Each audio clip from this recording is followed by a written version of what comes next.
Hola, ¿qué tal? Dios les bendiga, ¿cómo se encuentran? Buenos días, buenas tardes, buenas noches.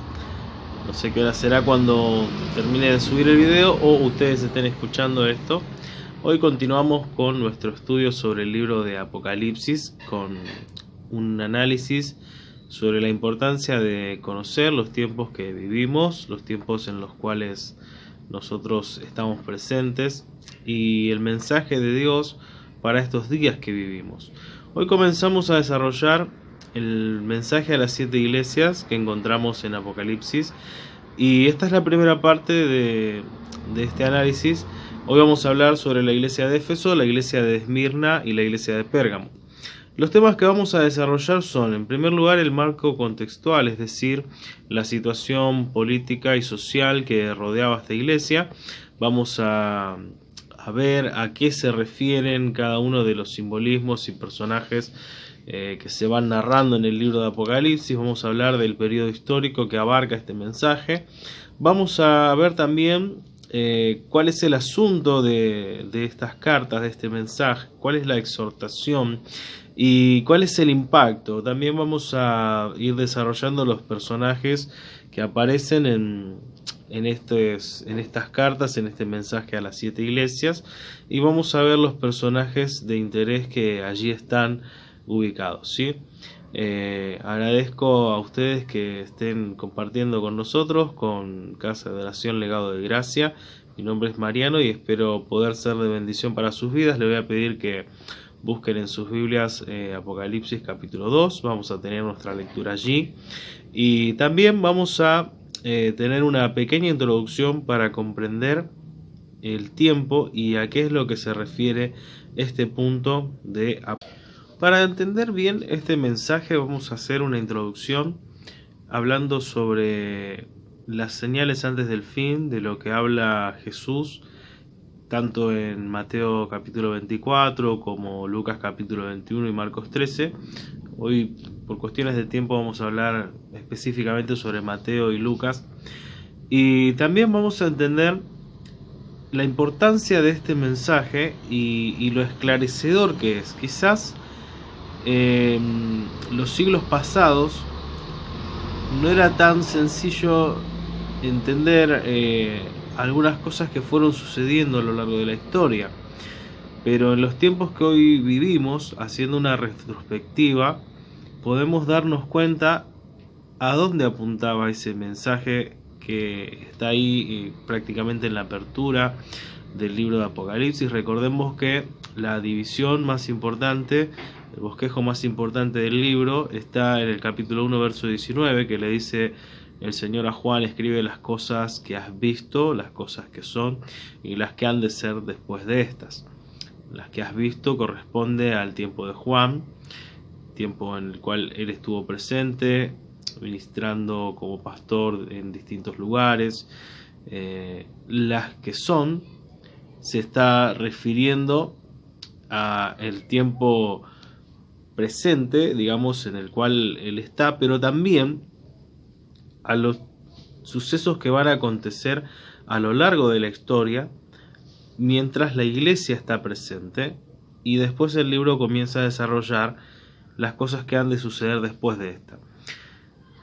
Este mensaje a las 7 iglesias tiene un carácter profético muy profundo y tiene similitud con lo que nosotros podemos encontrar. No lo voy a desarrollar ahora porque lo vamos a desarrollar más adelante en el libro, en el estudio, perdón. Lo encontramos en el libro de Daniel, por ejemplo, en el capítulo número 3 del libro de Daniel. El rey Nabucodonosor tiene un sueño con una estatua. En el capítulo número 2, el rey Nabucodonosor tiene un sueño con una estatua que nadie podía interpretar.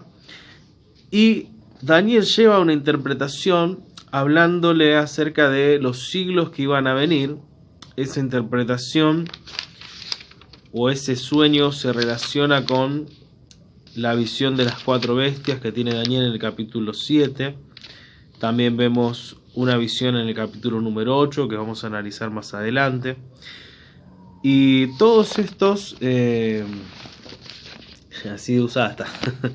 Todos estos visiones, todos estos sueños que va narrando Daniel y va desarrollando, estaban anunciando los siglos que iban a venir y los imperios que iban a venir más adelante o después, después, de el imperio babilónico, en el cual Nabucodonosor era rey en ese momento, y nos hablan de una sucesión histórica perfecta que Dios le reveló al profeta, mostrando cómo a lo largo de la historia 4 imperios mundiales iban a tener un peso muy grande en el desarrollo de la humanidad. Imperio babilónico, caldeos medios persas, imperio griego, imperio romano. Y a lo largo del libro de Daniel, lo vamos a desarrollar más adelante, vemos cómo el Señor le va advirtiendo los tiempos futuros, los días que habían de venir, y cómo iban a suceder las cosas, y en qué momento, en qué imperio llegaría el Mesías príncipe, que daría su vida, que terminaría entregando su vida, muriendo, justamente dentro de un tiempo cronológico bastante exacto, totalmente exacto de hecho. Esto lo vamos a analizar en los próximos videos, pero les comento esto porque si ustedes están muy interesados en aprender, les recomiendo que vayan leyendo los libros, quizás en más de una versión. Yo tengo una aplicación en el celular, la Santa Biblia, así como suena, así sencillo. El icono es un librito negro con una cruz, y ahí pueden descargar muchísimas versiones. Reina Valera 1960, para atrás también, 1904 creo que es. Hay una del 1600, Reina Valera contemporánea, NBI, NTV, nueva traducción viviente, nueva versión internacional, Dios habla hoy. Bueno, hay varias traducciones que hacen la lectura un poco más amena, más entendible. Quizás en una Biblia Reina Valera 1960 hay un léxico, hay algunas palabras difíciles de interpretar. Yo lo voy a usar ahora porque es la que la mayoría tiene, pero para poder profundizar en los distintos estudios es bueno tener varias versiones y poder ir leyendo, comparando, analizando el origen de algunas palabras, buscar información en los distintos diccionarios que hay en internet, y diccionario online de griego, de hebreo. Entonces todo esto nos ayuda a nosotros a entender el espíritu o el porqué de las palabras que se están utilizando. No quiero alargar mucho más esto. Ahora ya vamos a comenzar a analizar, primero a modo de introducción, lo que Jesús habló en las señales antes del fin, y luego, en base a lo que aprendemos ahí, vamos a ir entendiendo un poco más a qué apunta el mensaje a las iglesias. Vamos a hacer una lectura un tanto rápida de Mateo capítulo 24 y vamos a ir viendo algunos puntos importantes. Mateo 24 comienza con Jesús prediciendo la destrucción del templo y dice: cuando Jesús salió del templo y se iba, se acercaron sus discípulos para mostrarle los edificios del templo. Respondiendo él les dijo: ¿veis todo esto? De cierto os digo que no quedará aquí piedra sobre piedra que no sea derribada. Este mensaje de Jesús fue muy fuerte porque el templo judío era un orgullo de la nación, era un estandarte de la nación, y que Jesús diga estas palabras desconcertó a sus discípulos. Entonces dice: estando él sentado en el monte de los olivos, los discípulos se le acercaron aparte diciendo: dinos, ¿cuándo serán estas cosas? ¿Y qué señal habrá de tu venida y del fin del siglo? 3 preguntas. En Lucas capítulo 21 se cuenta lo mismo, cuenta exactamente lo mismo, pero las preguntas acá están narradas de otra manera y dice: ¿cuándo será esto y qué señal habrá cuando estas cosas estén por suceder? Y la pregunta que muestra acá Lucas es un tanto más relacionada no a los acontecimientos del fin, sino a la destrucción propia del templo. De hecho, Lucas dice: en cuanto a estas cosas que veis, le dice Jesús, no solamente mostrando el templo, días vendrán en que no quedará piedra sobre piedra que no sea destruida. Esto está en Lucas 21:6. Continuamos con la lectura en Mateo. Respondiendo Jesús dijo: mirad que nadie los engañe. Jesús estaba hablando con sus discípulos, ¿sí? Estaba hablando con su círculo más íntimo, sus seguidores que estaban con él prácticamente todo el tiempo. Y a ellos les dice: cuidado, que nadie los engañe. La pregunta es: ¿podemos ser engañados? Sí, podemos ser engañados. Si Jesús le dice a sus discípulos, a los más cercanos, que nadie los engañe, ¿qué podemos esperar nosotros hoy como iglesia? O quizás vos que no tenés nada que ver con la iglesia, pero que te interesó escuchar de este tema, Jesús dijo que podemos ser engañados de muchas maneras, pero acá vamos a ir analizando algunos puntos. Lo voy a hacer rápido por cuestiones de tiempo. Dice: porque vendrán muchos en mi nombre diciendo yo soy el Cristo, y a muchos se engañarán. Bien, lo primero que dice: vendrán muchos en mi nombre, muchos dirán yo soy el Cristo. ¿Qué representa ser el Cristo? Representa ser el Mesías, representa ser el ungido, representa ser el enviado, aquel que trae la salvación. ¿Esto se refiere a que mucha gente iba a decir yo soy Jesús o yo soy el Cristo? Sí, pero también ¿a qué se refiere? A todos aquellos personajes históricos y a todos aquellos sistemas que han tenido una influencia muy fuerte en la humanidad, que han aparecido con esta bandera, con este mensaje: yo soy la salvación, yo soy el camino, este es el método, esta es la forma. ¿Cómo ha aparecido? Bueno, ha aparecido en forma de secta, en forma de religiones, en forma de personas que se han atribuido ser Dios, ser el Hijo de Dios, pero también lo podemos ver en distintos sistemas que han ocupado un lugar muy fuerte en la historia, un lugar muy fuerte en la política, aparentando ser la salida: el fascismo, el comunismo, el socialismo, la democracia, el populismo. O sea, todos métodos que aparentan ser la salida, que aparentan ser la salvación, que aparentan ponerle un fin al sufrimiento de la humanidad para que todos tengamos paz y un desarrollo más equitativo, pero que al fin de cuentas, como vemos hoy históricamente, fracasan, ¿sí? Entonces, una de las señales que da Jesús, sus respuestas no son cronológicas, sino analizando cada una de las preguntas podemos ver a qué se refiere, es que muchos iban a aparecer mostrándose como la salvación. Luego dice: oiréis de guerras y rumores de guerras, mirad que no os turbéis, porque es necesario que todo esto acontezca, pero aún no es el fin. Entonces nos anuncia que iban a venir guerras, que iban a venir conflictos, que iban a haber dificultades. Esto mismo en Lucas agrega algo que a nosotros nos debe interesar. Y dice: cuando oigáis de guerras y de sediciones, no os alarméis, porque es necesario que estas cosas acontezcan primero, pero el fin no será inmediatamente. Eso que está diciendo ahí es muy importante. Nosotros vivimos hoy en el siglo XXI, pero finales del siglo XIX, todo el siglo XX, ha sido un siglo de revoluciones, de sediciones, donde un grupo se levanta contra el poder establecido y dice basta, esto no lo queremos más, y comienza allí una ruptura, una fractura que no tiene que ver con una guerra que se lleva adelante contra otro pueblo, sino pueblo contra pueblo, guerras civiles, de eso está hablando, ¿sí? Entonces todas estas son señales de los últimos tiempos: guerras, rumores de guerras, sediciones.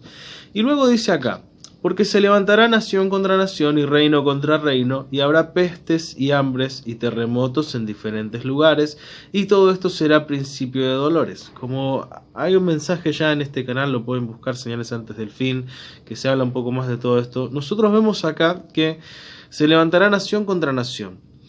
Las guerras siempre han tenido lugar de esta manera, pero no es hasta el siglo XX que vemos el desarrollo de las guerras mundiales.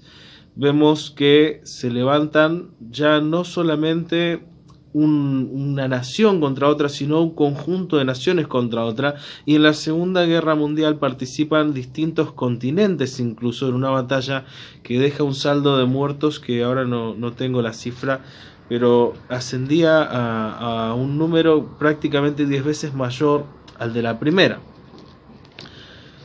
Todo esto, dice, será principio de dolores. Entonces, dice, los entregarán a tribulación y los matarán, y seréis aborrecidos de todas las gentes por causa de mi nombre. Muchos tropezarán entonces y se entregarán unos a otros, y unos a otros se aborrecerán, y muchos falsos profetas se levantarán y engañarán a muchos. Entonces, ¿qué tiene lugar después de todo este cataclismo, después de estas guerras? ¿Qué es lo que tiene lugar en medio de todo eso? La persecución. ¿A quién le está hablando acá? A judíos. Pero también está hablando a la iglesia y dice: serán ustedes entregados, los van a matar por causa de mi nombre. Muchos tropezarán entonces. Las persecuciones al pueblo judío y a la iglesia han tenido lugar a lo largo de toda la historia. Y luego dice: muchos falsos profetas se levantarán y engañarán muchos. ¿Y qué es lo que dice el verso 12 de Mateo 24?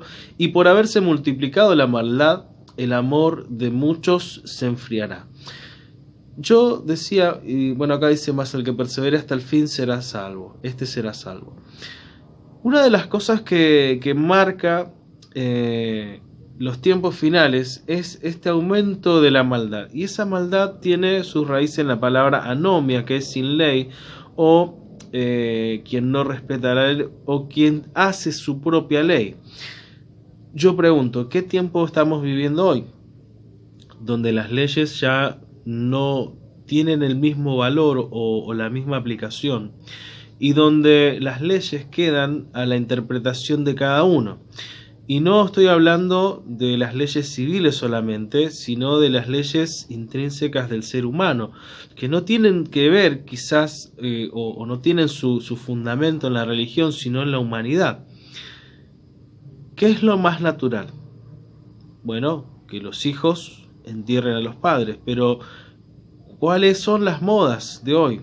El aborto, el homosexualismo, el bestialismo, bueno, todo ese tipo de cosas que lo que anuncian es lo siguiente: yo soy quien hace su ley, yo soy quien hago mi ley, yo hago lo que quiero, no me importa la genética, no me importa la biología, no me importa lo que dice la ciencia, mucho menos la religión, sino que yo establezco mis leyes. Entonces ya vivimos hoy en un mundo donde no existe hombre y mujer, sino géneros, cientos de géneros, miles de géneros, descartando totalmente la biología, la genética, la embriología. Eso es lo que hoy vemos, ¿sí? Personas que hacen su ley. ¿Cómo? Como se autoperciben. Pero esto no es solamente porque abiertamente nosotros consideramos que la ideología de género es una falacia y es un conjunto de pensamientos e ideologías totalmente anticientíficas, sino porque al multiplicarse esta maldad, al multiplicarse esta anomia, ¿qué es lo que sucede? El amor comienza a enfriarse. ¿Por qué? Porque cada uno interpreta lo que quiere, interpreta las cosas como quieren. Luego dice: será predicado este evangelio del reino en todo el mundo para testimonio a todas las naciones, y entonces vendrá el fin. Bien, hasta acá una parte del mensaje. Jesús está respondiendo. Primero, ¿cuándo serán estas cosas? Bueno, va a pasar esto, bien. ¿Qué señal habrá de tu venida? Y Jesús da las guerras, las sediciones, bien. Ahora dice acá: por tanto, cuando veáis en el lugar santo la abominación desoladora que habló el profeta Daniel, el que le entienda, entonces los que estén en Judea huyan a los montes, y el que esté en la azotea no descienda para tomar algo a su casa, y el que esté en el campo no vuelva atrás para tomar su capa. Mas hay de las que estén en cinta y de las que críen en aquellos días. Son distintos días. ¿Me va siguiendo? En aquellos días, orad pues que vuestra huida no sea en invierno ni en día de reposo, porque habrá entonces gran tribulación, cual no ha habido desde el principio del mundo hasta ahora, ni la habrá. Entonces, la señal del fin del siglo comienza acá en el versículo 15 y dice que tiene que ver con el cumplimiento de la profecía de Daniel, lo vamos a ver después. Apocalipsis también habla de esto mismo, y es una arremetida contra la ciudad santa, y dice que en esos días, cuando comience todo este conflicto, habrá una tribulación muy grande, como nunca hubo y nunca la habrá. Por eso nosotros estamos seguros, o por lo menos creemos, que la interpretación futurista de la escuela futurista es la más acertada, porque no contradice la escritura, sino que la afirma. Dice: y si en aquellos días no fueren acortados, nadie será salvo, mas por causa de los escogidos, aquellos días serán acortados. Entonces, si alguno los dijere: mirad, aquí está el Cristo, mirad, allí está, no lo creáis. Al principio, durante toda la historia, falsos cristos. Luego, falsos profetas. Luego, nuevamente, al final de la historia, aparece el anticristo mostrándose como Cristo. Porque se levantarán falsos cristos, vuelve a decir, y falsos profetas, y harán grandes señales y prodigios, de tal manera que engañarán, si fuera posible, aún a los escogidos. Ya os lo he dicho antes, dice. Así que si os dijeren: mirad, está en el desierto, no salgáis, o mirad, está en los aposentos, no lo creáis, porque como el relámpago que sale del occidente y se muestra hasta el occidente, así será también la venida del Hijo del Hombre. Capítulo 24, verso 1 y 2, profecía sobre la destrucción de Israel. Versículo 3 es clave para entender el mensaje porque nos da las palabras, las preguntas. Versículo 4 al 8, un panorama general del fin. Versículos 9 al 14, situaciones que iban a acontecer. Versículo 15 al 28 nos habla de la gran tribulación, de lo que iba a suceder específicamente con el pueblo judío. Y dice luego, en el versículo 29 al 31, e inmediatamente después de la tribulación de aquellos días, pasado ese tiempo de gran tribulación, el sol se oscurecerá y la luna no dará su resplandor, y las estrellas caerán del cielo, y las potencias de los cielos serán conmovidas. Entonces aparecerá la señal del Hijo del Hombre en el cielo, y entonces lamentarán todas las naciones de la tierra, y verán al Hijo del Hombre viniendo sobre las nubes del cielo con poder y gran gloria, y enviará sus ángeles con gran voz de trompeta, y juntarán a los escogidos de los cuatro vientos, de un extremo del cielo al otro. Fin de la tribulación, venida de Cristo. ¿Qué nos dice Lucas en el capítulo 21 en relación a esto mismo que estamos leyendo? Bueno, en el versículo 9 nos da la pauta de sediciones, no solamente guerras, sino revoluciones. Versículo 10 dice: se levantará nación contra nación y reino contra reino, y habrá grandes terremotos, en diferentes lugares hambres y pestilencias, y habrá terror y grandes señales en el cielo. Hoy encontramos muchos videos actuales de sonidos como de trompetas, de estruendos, de luces. ¿Y qué es lo que ocurre? Cuando estas señales pasan, la gente comienza a preguntarse qué hay más allá, de qué se trata todo esto. Bueno, todo esto se trata de que la venida de Cristo está cerca. Luego, Lucas nos habla de la persecución histórica, de la misma forma que Mateo, pero voy a centrarme un poco en los versículos 20 al 24, que dice: pero cuando viereis a Jerusalén rodeada de ejércitos, sabed entonces que su destrucción ha llegado. De esta destrucción que da testimonio acá, o de la forma en la que está redactado, Mateo, Marcos, Lucas, son evangelios sinópticos, es decir, que se van complementando, que muestran su testimonio desde distintas perspectivas y nos ayudan a entender más profundamente. La pregunta de Lucas dice: ¿qué señal habrá de cuando estas cosas estén por suceder? ¿Qué cosas? Bueno, la caída del templo y la caída de Jerusalén. Y la respuesta está acá en el verso 20. Dice: cuando vean Jerusalén rodeada de ejércitos, sabed entonces que su destrucción ha llegado. En el año 66, una revolución judía tuvo lugar. ¿Cómo terminó esto? Bueno, no había forma que esa provincia le haga frente a todo el Imperio Romano. Así que en el año 70, el general Vespasiano sitia Jerusalén, luego es llamado para ocupar el cargo de emperador, así que su hijo, el general Tito, termina destruyendo la ciudad con una proclama que decía que no quedaría piedra sobre piedra. Ahí es cuando millones de judíos son asesinados, otros son enviados al exilio. Ahí es donde se destruye la ciudad y el templo. Y dice: entonces los que estén en Judea huyan a los montes, y los que estén en medio de ella, váyanse, y los que estén en los campos no entren en ella, porque estos son días de retribución para que se cumplan las cosas que están escritas. Esto está escrito en el mensaje profético de Daniel, hablando de las 70 semanas, que eso lo vamos a ver un poco más adelante. Y dice el verso 23, más hay de las que estén encinta y de las que críen en aquellos días, porque habrá gran calamidad en la tierra e ira sobre este pueblo. Fíjense que en los relatos de Mateo y de Lucas encontramos dos tipos de persecuciones diferentes sobre Jerusalén. Uno es claro y dice que la ciudad iba a ser sitiada, que iba a ser destruida. El otro dice que la tribulación de aquellos días iba a ser diferente, porque nunca hubo tribulación como esa ni iba a haber después. Y nos habla también de que en el templo iba a tener lugar lo que se profetiza en el libro de Daniel, la abominación desoladora, que en Apocalipsis se explica el anticristo nombrándose Dios. Vamos a verlo más adelante, no nos adelante.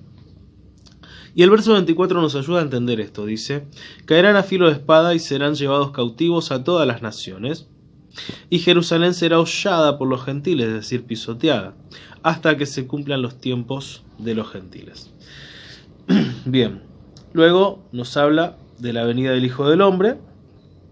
Habla de señales en el sol, la luna, las estrellas. En la tierra la gente con angustia, confundida a causa del bramido del mar y de las olas. Y entonces, dice, vendrá el Hijo del Hombre. Volvemos a Mateo 24, ya estamos terminando con esta introducción. Necesitábamos comprender un poco el mensaje de Jesús sobre sus tiempos, lo que iba a acontecer en los próximos días, lo que aconteció durante toda la historia y la señal de la venida del Hijo del Hombre y del fin de los tiempos. Dice entonces Mateo 24, verso 29: inmediatamente después de la tribulación de aquellos días, el sol se oscurecerá, la luna no dará su resplandor, las estrellas caerán del cielo y las potencias de los cielos serán conmovidas. Entonces aparecerá la señal del Hijo del Hombre en el cielo, y entonces lamentarán todas las tribus de la tierra y verán al Hijo del Hombre viniendo sobre las nubes del cielo con poder y gran gloria. Y enviará a sus ángeles con voz de trompeta, y juntarán a sus escogidos de los cuatro vientos, desde un extremo del cielo hasta el otro. Este es el versículo también muy importante que nosotros debemos prestar atención. De la higuera aprended la parábola. Cuando ya su rama está tierna y brotan las hojas, sabéis que el verano está cerca. Así también vosotros, cuando veáis todas estas cosas, conoced que está cerca, a las puertas. De cierto os digo que no pasará esta generación hasta que todo esto acontezca. El cielo y la tierra pasarán, pero mis palabras no pasarán. Pero el día y la hora nadie sabe, ni aun los ángeles de los cielos, sino solo mi Padre. Mas como en los días de Noé, así será la venida del Hijo del Hombre. Porque todos en los días de Noé, antes del diluvio, estaban comiendo y bebiendo, casándose y dándose en casamiento, hasta el día en que Noé entró en el arca. Y no entendieron hasta que vino el diluvio y se los llevó a todos. Así será también la venida del Hijo del Hombre. Verso 44. Por tanto, también vosotros estad preparados, porque el Hijo del Hombre vendrá a la hora que no pensáis. Tres cosas. Vendrá de repente. Bien. ¿Cómo serán los tiempos? Igual que en el tiempo de Noé. Noé predicó con su ejemplo, con justicia, anunció el diluvio, hizo el arca. ¿La gente lo entendió? No, lo trató de loco. Bueno, así estamos. Así estamos en la iglesia hace tiempo. Ahora, dice, aprendan de la higuera. En la Biblia la higuera representa al pueblo de Israel. Representa ese pueblo que debía encontrarse con el Señor y dar fruto, y en el cual solo se hallaron hojas. Por eso, poco antes, se narra cómo Jesús maldice a la higuera. Y esta higuera, este momento que dice de la higuera aprended en la parábola, cuando ya su rama está tierna, saben que el verano se acerca, nos muestra y nos habla, lo mismo que el profeta Isaías, de una restauración que iba a haber del pueblo de Israel después de aquella persecución, después de aquella ruina. Desde el año 70 hasta el año 1900, 44, si no me equivoco. Momento. Sí, estaba consultando el libro de historia de la iglesia. 14 de mayo del 48. Ahí es cuando Israel vuelve a su tierra. Ahí es cuando comienza nuevamente el pueblo de Dios a volver a la tierra prometida. Era algo totalmente impensado. No había, digamos, ningún registro. Difícil de explicar histórica, sociológicamente, que esto tenga lugar, pero luego de haber sido expulsados en el año 70 y de haber sido peregrinos, podemos decir, en todas las naciones, de haber estado dispersos, ellos durante todo ese tiempo, durante todos esos años, mantienen sus costumbres, sus tradiciones, su historia, su religión, y la esperanza de volver a su tierra. De hecho, si ustedes escuchan el himno del pueblo de Israel, es muy, muy fuerte con respecto a esto.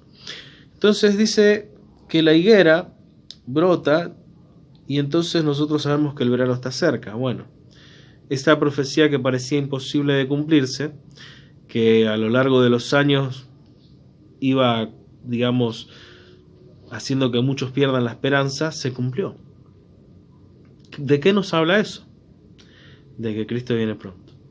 Desde el 48 para acá vemos la ciencia avanzar, vemos las escrituras cumplirse, vemos al clima estar cada vez más alborotado, de modo que no se conoce invierno o verano. Un día estamos con mucho frío, al otro día calor, al otro día...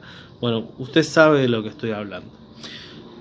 Jesús dijo, de cierto le digo que no pasará esta generación hasta que todo esto se cumpla. Bien, esto tiene dos interpretaciones, por lo menos dentro de las que encontré. Una es que el mensaje iba dirigido a los que estaban escuchando allí. Los discípulos fueron testigos de lo que sucedió con Jerusalén. Su pregunta, ¿cuándo sucederá esto? ¿Cómo es que va a suceder esto con el templo?, tuvo su respuesta en el año 70. Después, la otra interpretación, un poco más jugada, pero a la que también debemos prestar atención, es la que habla de no pasará esta generación hasta que se cumplan todas estas cosas. Una generación, bíblicamente, hay un salmo que habla de que los hombres viven 70 años, los más robustos 80. Si uno dice, bueno, a ver, tomemos el tiempo en el que la higuera vuelve a florecer, anunciando el verano, una generación son 70, 80 años, estamos muy cerca de que se cumpla ese tiempo. Nosotros no adivinamos el futuro, ni tampoco decimos que Cristo viene tal fecha, porque eso sería una falacia. Pero sí sabemos que las señales se están cumpliendo. La más importante, que vuelve, digamos, a poner en marcha todo lo que tiene que ver con lo profético en la Biblia, es la vuelta de Israel a su tierra. Entendiendo esto, y que las profecías hablan de largos lapsos de tiempo, vamos a entrar ahora al mensaje a las 7 iglesias.